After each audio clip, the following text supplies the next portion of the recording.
1월 한 달도 참 다들 바쁘게 그렇게 사신 것 같습니다. 후다닥 한 달이 지나갔으니까요. 그런데 살아가면서 이렇게 보면은 직장 생활을 할 때도 그렇고 또 공부를 할 때도 그렇고 또 사업을 할 때도 그렇고 인생이 똑같지만은 같은 시간이 주어져 있는데도 차이가 납니다. 어떤 사람은 그저 바쁘게 쫓기면서 그렇게 살면서 별 남는 게 없고, 근데 어떤 사람은 여유 있게 그 어떤 맡은 일들도 처리를 하면서 충분히 시간적인 여유를 가지고 그래 사는 사람들도 있고, 그래서 이제 결국 성과를 가지고 인정을 받는 것이니까 뭐 얼마나 열심히 했느냐 이것보다 공부도 난 공부를 열심히 했는데 성적이 F야. F 뭐 열심히 한 것은 별 소용이 없듯이 일도 마찬가지고 중요한 것은 성과를 내야 되는 것이죠. 같은 시간을 가지고 말입니다. 그래서 이전에 많이 읽었던 책이 스티븐 코비의 성공하는 사람들의 7가지 습관이라는 책입니다. 이 책은 또 이 책이 나왔을 때 책이 너무 좋아가지고 제가 양육을 하면서 다들 읽어보라고 하기도 했습니다. 또 소중한 것을 먼저 하라. 또 성공하는 사람들의 7가지 습관, 이런 책은 이 책만 해도 한국 사람들이 한 300만 명 이상이 이 책을 읽었다 할 정도인데, 뭐 그 뒤에도 계속 읽고 있으니까 이 책은 많이 읽혀지는 책이라고 봅니다. 책 안에 있는 내용 중에서 시간에 대해서 이야기하는 부분이 뭐냐면 소중한 것을 먼저 해라, 이렇게 이제 이 대목이 있습니다. 네, 그러니까 이제 급한 게 있고 중요한 게 있다, 그런 이야기죠. 사람들이 주로 보면 급한 것부터 먼저 처리를 합니다. 특별히 스마트폰 시대가 되고 나서부터는 더 합니다. 그러니까 그게 날마다 시간마다 뭐가 올라오니까 그냥 급한 일대로 그냥 살다 보면은 분주하기만 하고 별로 성과가 없는, 열매가 없는 그런 사람들이 되기가 쉬운 것입니다. 그러니까 학생들도 마찬가지고 직장인들도 마찬가지고 모두 다 마찬가지입니다. 그래서 스티븐 코비의 이 성공하는 사람들의 7가지 습관에서는 그러니까 이 시간 관리를 어떻게 잘해야 하느냐면 소중한 것을 먼저 해야 한다. 급한 것부터 먼저 하는 게 아니고, 그렇게 이제 지적을 하고 있습니다. 근데 급한 것과 소중한 것, 급한 것과 중요한 것, 이건 다르다고. 급한 것과 중요한 것은, 그러니까 시간을 잘 활용하는 사람은 급한 순서대로 일을 하는 게 아니고 중요한 순서대로, 소중한 순서대로 일을 한다는 것입니다. 그렇지만은 당장 눈앞에 급한 일이 왔기 때문에 사람들은 급한 것부터 처리를 한다는 것이에요. 그리고 정말 중요한 일은 그게 급한 일에 밀려서 나중에 처리가 안 되는 경우들도 생기게 되는 것이고, 그러다 보면은 후회하게 되는 것이죠. 말하자면은. 사랑하는 여러분, 오늘 우리가 읽은 말씀의 주인공이 히스기야 왕입니다. 히스기야가 왕위에 오를 때가 나이가 25세였다. 그리고 예루살렘에서 29년 동안 통치를 했다. 이렇게 이제 이 왕에 대한 소개를 합니다. 그리고는 29장 2절, 역대하 29장 2절에 이렇게 말씀합니다. 읽어보십시다. 히스기야가 그의 조상 다윗의 모든 행실과 같이 여호와 보시기에 정직하게 행하여. 그러니까 히스기야는 어떤 왕이었느냐, 왕을 평가하기 위해 그 조상 다윗의 모든 행실과 같이 여호와 보시기에 정직하게 행하는 왕이다, 이렇게 소개를 하고 있습니다. 보통 이제 왕들 앞에 그 소개를 할 때 보면은 정직히 행하기는 하였으나 온전한 마음으로 하지 않았다, 이런 단서가 붙는 왕들도 있었고, 정직히 행하였으나 산당은 제하지 않았다, 산당, 우상 섬기는 산당 이런 건 제하지 않았다, 이런 평가도 있고. 그런데 이제 히스기야 왕은 이렇게 하나님 보시기에 정직하게 행한 왕이다, 이렇게 나옵니다. 그리고 역대하 29장 3절 읽어보십시다. 첫째 해 첫째 달에 여호와의 전 문을 열고 수리하고.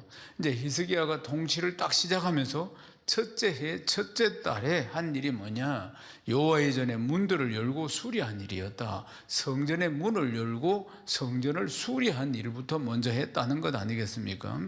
그에게는 급한 일들이 많이 있었겠죠. 급한 일들이, 나라가 상황이 너무나 좋지 않았기 때문에 손대야 할 일들이 정말 많았을 것입니다. 그런데도 불구하고 그런데도 불구하고 히스기야 왕이 한 일은 뭐냐? 성전부터 수리했다는 겁니다. 성전의 문이 닫혀 있었다 그 말이에요. 자, 우상 섬기고 그런다고 성전의 문이 닫혀 있었는데, 그런데 성전의 문을 열고 그것을 수리하는 일부터, 그러니까 하나님 앞에 예배드리는 일부터, 하나님 앞에 제사 드리는 일부터, 하나님과의 관계를 회복하는 일부터 먼저 시작했다 이 말씀입니다. 사랑하는 여러분, 히스기야가 가장 중요하게 생각한 것은 국방, 여러 가지 문제들, 민생, 여러 가지 문제가 있었지만 가장 중요한 것은 이 백성들이 신앙을 회복하는 것이었어요. 아멘이십니까? 하나님과의 올바른 관계를 가진다는 것입니다. 사랑하는 여러분, 우리는 역대하에 있는 말씀들을 수천 년 전에 일어났던 일들을 지금 우리가 말씀을 통해서 듣고 있는데, 이것이 내 삶과 무슨 상관이 있는가? 사람이 살아가는 것은 그때나 이때나 똑같다 이 말입니다. 인간은 죄인이고, 그때는 말 타고 다니고 낙타 타고 다니고 지금 차 타고 다니고 똑같습니다. 똑같는 거예요.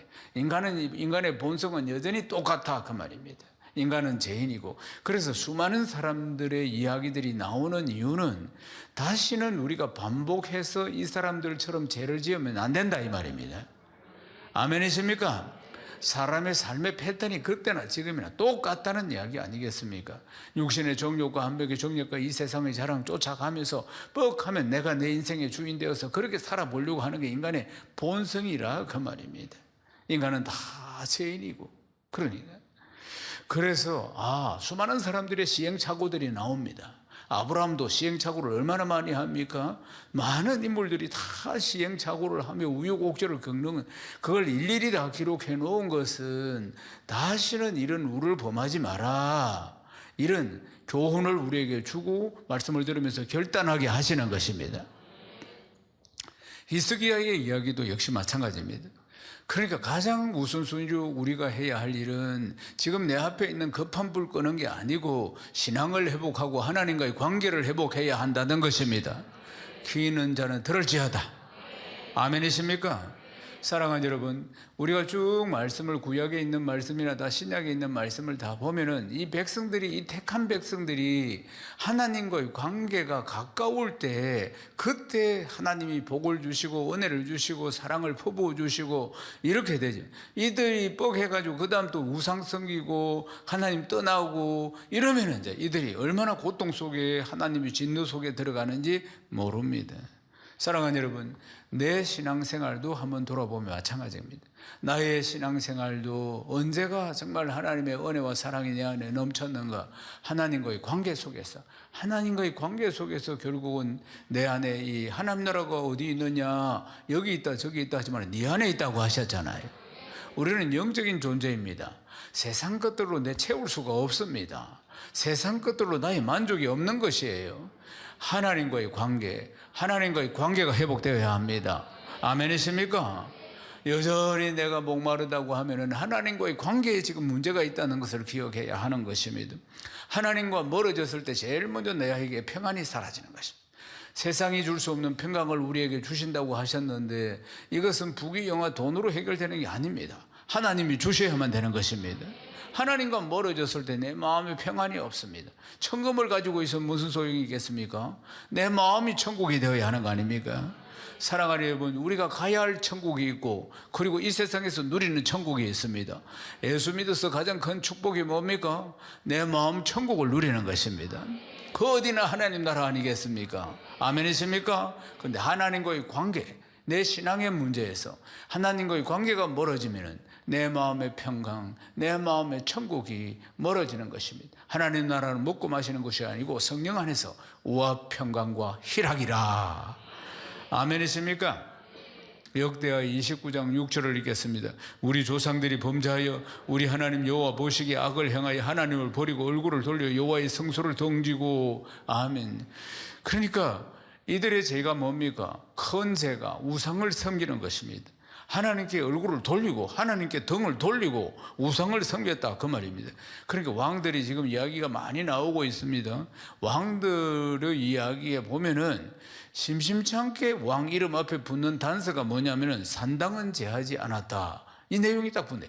얼마나 뿌리 깊이 우상 섬기는 것이 박혀 있었는가, 얼마나 뿌리 깊이 박혀 있었으면 산당은 제하지 않았다 그 말입니다. 이 왕들이 하는 짓이 보면은, 사랑하는 여러분, 히스기야 왕 앞에 왕이 아하스 왕인데, 아하스 왕은 하나님께서 그래서 우상을 너무 섬기니까 공고하게 만들었어요. 공고하게 만들면서 사람이 돌아와야 될 건데, 공고한 날이 오면은 돌아와야 될 건데, 이건 한술 더 떠가지고 더 악을 저질렀다 이 말입니다. 공고한 날이 왔는데도 불구하고. 사랑하는 여러분, 역대하 29장 7절 또 읽어보십시다. 또 낭실 문을 닫으며 등불을 끄고 성소에 분향하지 아니하며 이스라엘 하나님 번제를 드리지 아니하므로. 아멘. 낭실의 문을 닫았다. 성소에 들어가는 입구에 있는 문을 닫아버렸다 그 말입니다. 그리고 등불을 끄고, 항상 성소 안에는 불을 켜놓게 되어 있는데 등불을 꺼버리고, 그리고 성소에 분향하고, 분향해야 되는데 분향도 하지 않고, 이스라엘 하나님 앞에 번제도 드리지 않았다. 하나님 앞에 예배 끝났다 이 말입니다. 이 왕이 한 짓이 문을 닫아버렸다 그 말이에요. 불도 꺼버리고, 그리고 향도 꺼버리고, 번제도 드리지 않고, 그러니까 예배를 멈춰버렸다. 사랑하는 여러분, 이스라엘 백성들, 택한 백성의 정체성, 우리의 정체성이 뭡니까? 하나님께 예배 드리는 것입니다.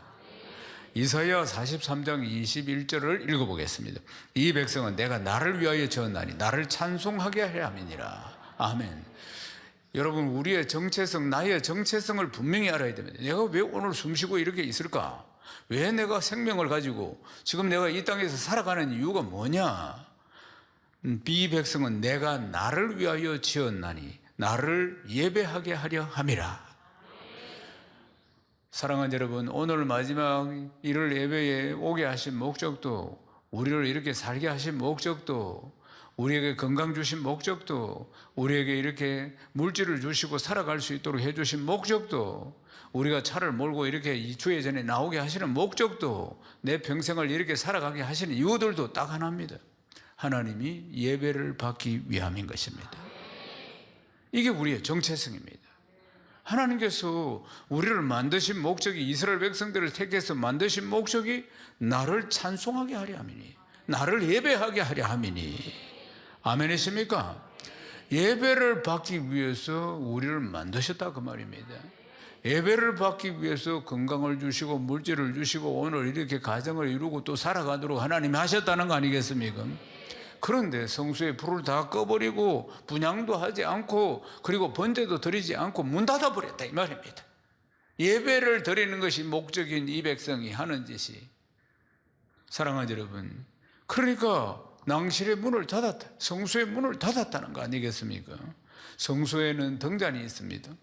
열왕기상 7장 49절에 보면 솔로몬 성전 성소 안에는 정금으로 만든 등대가 10개가 있었습니다. 이걸 불을 켜놔야 되는 겁니다. 그런데 불을 꺼버렸다. 분향도 해야 됩니다. 그런데 꺼버렸다. 말하자면, 사랑하는 여러분, 아하스 왕은 어떻게 했느냐? 하나님을 향한 번제단인, 번제를 드릴 때 사용하는 놋단이 있어요. 이 놋단을 그 자리에서 옮겨가지고 저 북쪽 구석에 갖다 놓고, 거기에다가 뭘 갖다 놨느냐? 다메섹에서 가져온 우상을 위한 번제단, 우상을 위한 번제단을, 하나님의 번제단, 그걸 치워버리고 거기다 갖다 놓고 우상을 섬겼다는 거 아니겠습니까? 이 정도였다 이 말입니다. 말하자면, 그러니까 기가 찰 일들이 일어났다는 거 아니겠습니까? 역대하 29장 8절에서 9절도 읽어보십시다. 여호와께서 유다와 예루살렘에 진노하시고 내버리사 두려움과 놀라움과 비웃음거리가 되게 하실 것을 너희가 똑똑히 보는 바라. 이로 말미암아 우리 조상들이 칼에 엎드리지며 우리의 자녀와 아내들이 사로잡혔느니라. 하도 범죄하니까 하나님이 징계를 하신 것입니다. 징계를. 그래서 이 징계를 하셨는데, 남유다와 북이스라엘로 갈라져 있었죠. 북이스라엘은 그러니까 이미 10년 전에 망했습니다. 아수르의 침략을 받아가지고 하도 우상을 많이 섬겨가지고, 이런 상황 가운데서 지금 히스기야가 왕으로 등극을 했다 이 말입니다. 그러니까 왕으로 등극해가지고 히스기야 왕이 지금 국제 정세도 주변 정세도 지금 좋지 않은 상황 가운데서 호시탐탐 또다시 침략을 하고자 노리고 있는 이런 상황 가운데서 가장 중요한 게 무엇인가를 히스기야가 깨닫고 하나님과의 관계, 이 예배를 회복하는 일부터 먼저 시작했다는 것입니다. 사랑하는 여러분, 이 원리, 영적인 원리 항상 기억해야 하는 것입니다. 내 삶 가운데 무엇이 우선순위가 되어야 하는가? 가장 중요한 것이 무엇인가? 급한 순수에 쫓겨서 살면 안 되는 것이고, 가장 중요한 것은 예배이며 하나님과의 관계인 줄로 믿습니다. 역대하 29장 10절 말씀을 읽겠습니다. 이제 이스라엘 하나님 여호와와 더불어 언약을 세워 그 맹렬한 노를 우리에게 떠나게 할 마음이 내게 있노니. 히스기야 왕의 이야기입니다. 맹렬한 진노를 이제 우리가 하나님과의 약속을 딱 지켜가지고 이것이 다 떠나게 해야 된다, 이 말씀인 것이에요.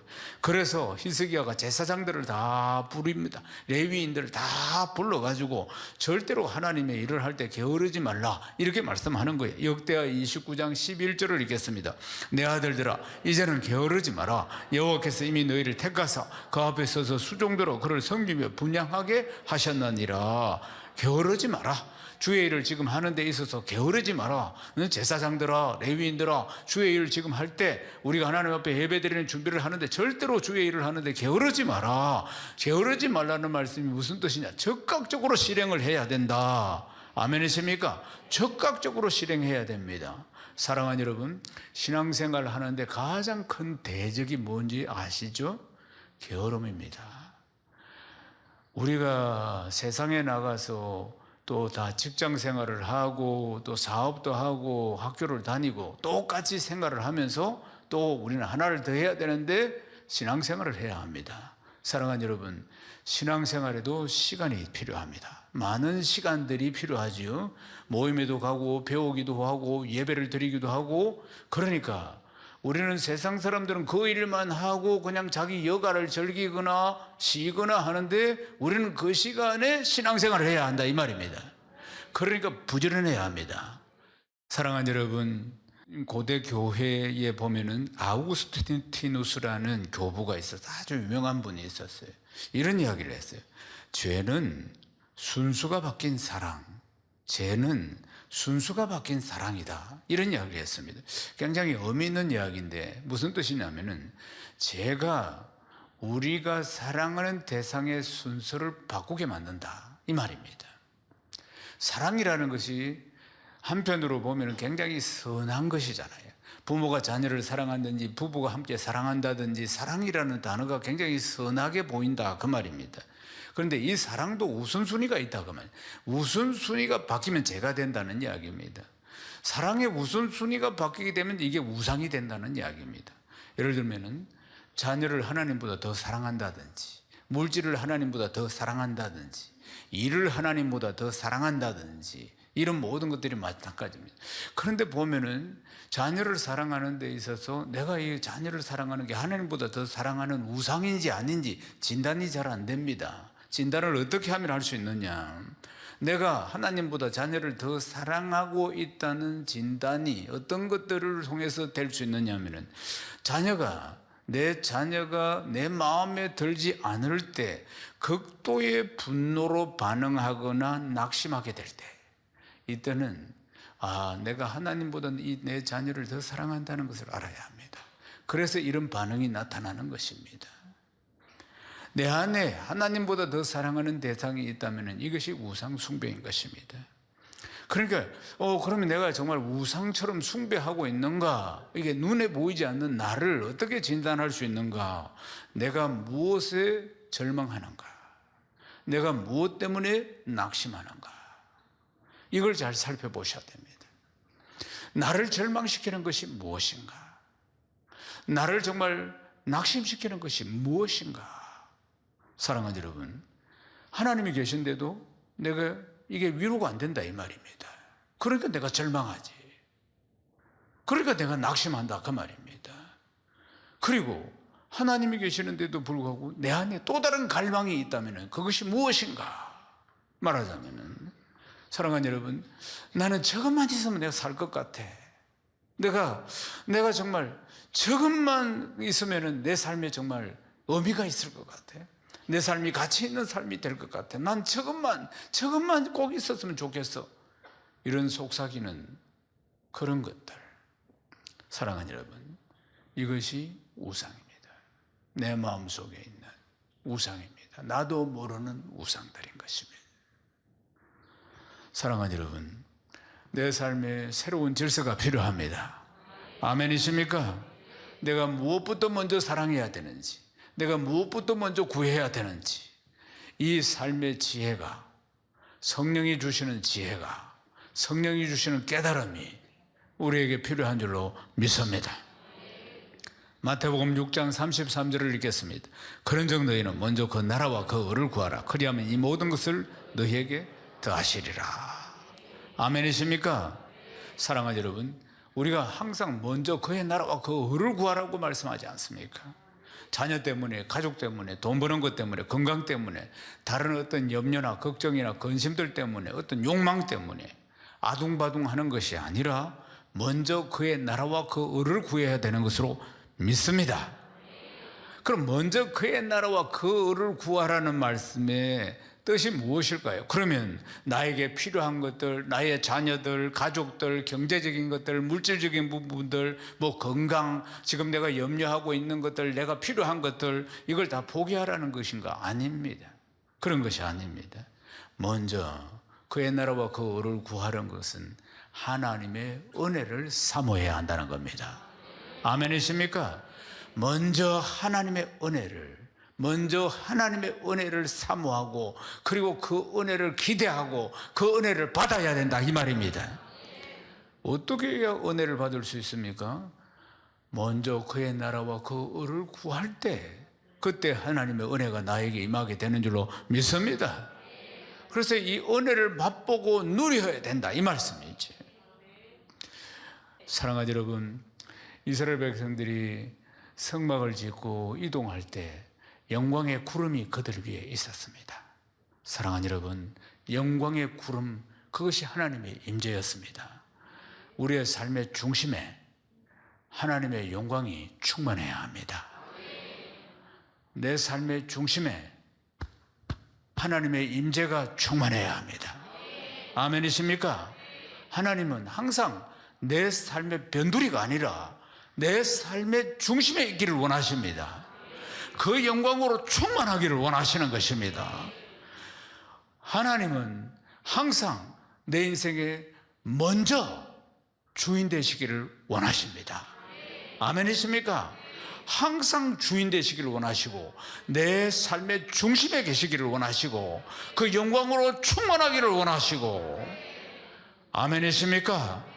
그 영광의 무게가 항상 먼저 그의 나라와 그 의를 구하도록 나를 만들어 주시는 것입니다. 사랑하는 여러분, 우리 인생의 종말은 언제든지 찾아올 수 있습니다. 그렇지 않겠습니까? 또한 주님이 오실 날도 가깝습니다. 그러므로 언제나 깨어 있어야 할 줄 믿습니다. 급한 순서대로, 바쁜 순서대로 살아가는 것이 아니라 하나님의 임재로 충만, 하나님의 영광으로 충만, 내 삶의 중심에 항상 그분이 계시고, 그분이 내 인생의 주인 되시고, 그러므로 말미암아 자연스럽게 항상 그렇게 되면은 먼저 그의 나라와 그 의를 구하는 것은 내 삶에 항상 우선순위가 되는 것이며, 그럴 때 하나님 주시는 땅의 복과 하늘의 복과 그 신령한 복이 차고 넘치게 될 줄로 믿습니다. 11달 이제 남았습니다. 한 달이 지나갔으니까 11달 내내 하나님의 영광으로 그 무게가 충만한 복된 삶 되시기를 주님의 이름으로 축원합니다.